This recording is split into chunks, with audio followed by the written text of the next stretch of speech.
প্রত্যেকে তাদের শ্রম বলেন ভালোবাসা দিয়ে যে ডেজার্টগুলো তৈরি করেছেন, সত্যি এটা আমার মনে হয় যে যে কেউ খেয়ে খুবই তৃপ্তি পেয়েছে এবং আমার কাছে খুবই ভালো লেগেছে। এই যে আমাদের আপুরা বলেন ভাবিরা বলেন, ওনারা যে এইভাবে কাজ করে, কারণ আমাদের এখনকার মেয়েরা কিন্তু অনেক স্বাবলম্বী। তো তারা যে হচ্ছে এগুলো তৈরি করে তারা কিন্তু আর্ন করতে পারেন। তো এরকম আমার মনে হয় তাদের কাছ থেকে অন্যদেরও শেখা উচিত এবং প্রতিটা মেয়ের কিন্তু এগিয়ে আসা উচিত।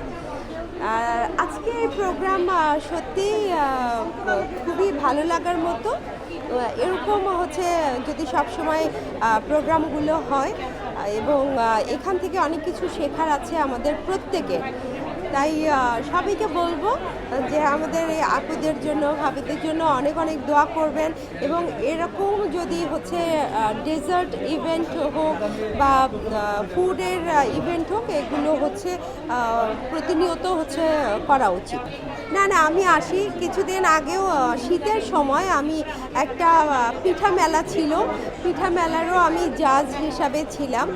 তো আমার কাছে এগুলো ভালো লাগে, কারণ নতুনদেরকে হচ্ছে উৎসাহ দেওয়া, এটা আমার কাছে একটা ভালো লাগার বিষয় যে কাউকে উৎসাহ দিলে কিন্তু সে আরও পুরো উদ্যমে কিন্তু হচ্ছে সামনের দিকে এগিয়ে যায়।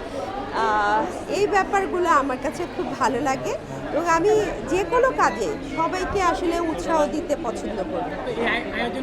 হাসান ভাইকে অসংখ্য ধন্যবাদ যে নারীদেরকে নিয়ে যে উনি উদ্যোগটা নিয়েছেন এবং উনি রেগুলার এই ধরনের প্রোগ্রাম করেন।